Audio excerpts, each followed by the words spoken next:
Someone asked how you were doing today. You said good. You even smiled, and the smile got there before you decided anything. That reflex is the whole video. Your brain fakes happiness on purpose, and it's been doing it so long you can't feel the seam. The real price shows up somewhere strange. Not in your mood, not on your face, in a single centimeter of your hair. By the end, you'll know what's written in it, and why the happiest looking person you know is the one to worry about. Start with the smile itself, because it's older than you think, and it didn't start out meaning what you think it means. Watch a monkey that's just lost a fight. It pulls its lips back, shows every tooth, and holds very still. Primate researchers call this the bared teeth display, and it's not joy. It's surrender. A smaller animal showing a bigger one that it won't bite. Your smile grew out of that same face. Millions of years ago, a flash of teeth meant I'm not a threat. Please don't hurt me. We're fine. It was a signal sent outward for someone else's benefit, and it worked whether or not the sender felt anything at all. That's the first thing to hold on to. The smile was never built to report your feelings. It was built to manage the animal in front of you.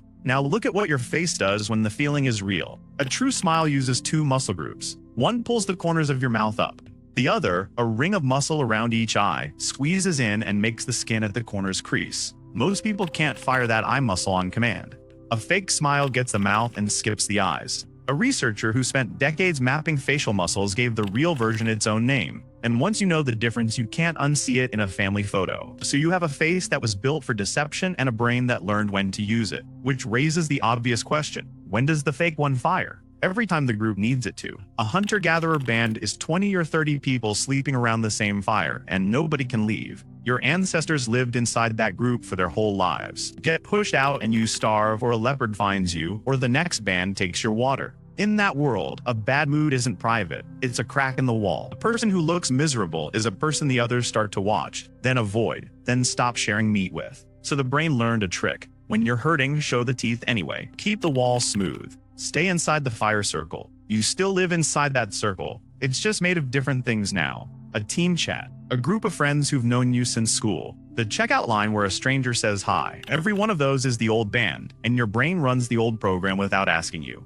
Here's the part that turns this from interesting to expensive. Psychologists who study people paid to smile, flight attendants, bank tellers, nurses, teachers, split the job into two kinds of acting. Deep acting is when you talk yourself into the feeling. You think about the customer's bad day until you're actually patient. Surface acting is when you leave the feeling where it is and just arrange your face over it. Same smile from the outside, completely different machinery underneath. And the two leave different marks on the body. A study in China took hair samples from 43 kindergarten teachers, 1 centimeter cut from the back of the head. Hair grows about a centimeter a month. And as it grows, it traps a stress hormone called cortisol, the chemical your body releases when it thinks it's under threat. So 1 centimeter of hair is a month-long record of how threatened your body felt. The teachers who did the most surface acting, the most smiling over feelings they didn't have, had the most cortisol locked into that centimeter. The deep actors didn't. Same classrooms, same children, same smiles. The difference was whether the smile was hollow. That's the thing in your hair from the start of the video. A month of faked okay stored like rings in a tree. And cortisol isn't sitting there harmlessly. It's a chemical built for short emergencies. Run from the leopard, cortisol floods, leopard's gone, cortisol drains. Body that keeps it high for months. Because the leopard is a face you have to wear every day, starts to pay in sleep, in blood pressure, in the immune system's ability to fight anything off. You might think the cost stays inside you. It doesn't. It leaks onto the people you're smiling at. A team at Stanford put pairs of strangers in a room, 2 women who'd never met, and had them watch a film about a genocide, then talk about it. One woman in each pair was secretly told to hide whatever she felt. Keep a neutral, pleasant face no matter what. Her blood pressure went up. That part you'd expect. But her partner's blood pressure went up too. The partner didn't know anything was being hidden. She just sat across from a calm face that didn't match the conversation, and her body got the alarm anyway. Afterward, those partners reported less warmth, less connection, and less interest in ever seeing the other woman again. Read that once more, because it inverts the whole reason you fake it. You put the mask on so people will stay close. The mask is what pushes them off. Their bodies can read the mismatch even when their minds can't, and what they feel in your presence is a low, unnamed tension they'll blame on you without ever knowing why. Now come to the person you were worried about in the first minute. Clinicians have a name for a pattern they see often enough to name it: smiling depression.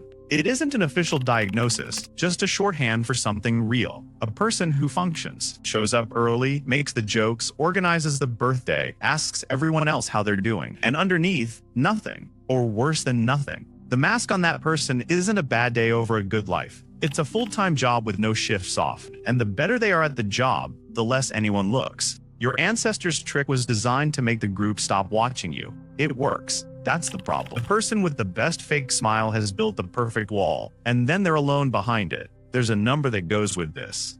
A 12-year study followed 729 American adults who'd answered questions about how much they kept their feelings hidden. The heaviest suppressors, compared to the lightest, were about a third more likely to die of any cause over those 12 years.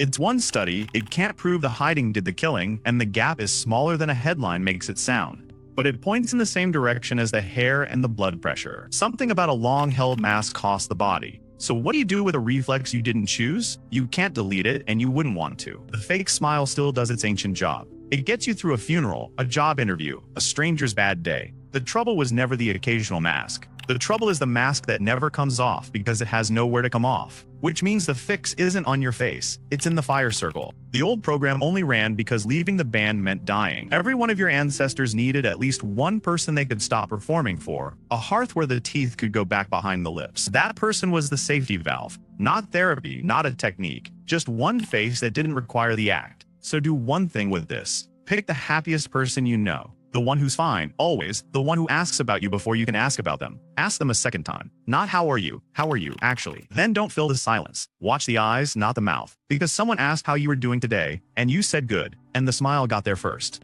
It was doing what it was built for. It was keeping you inside the circle. The only question left is whether anyone in your circle has ever seen what's behind it.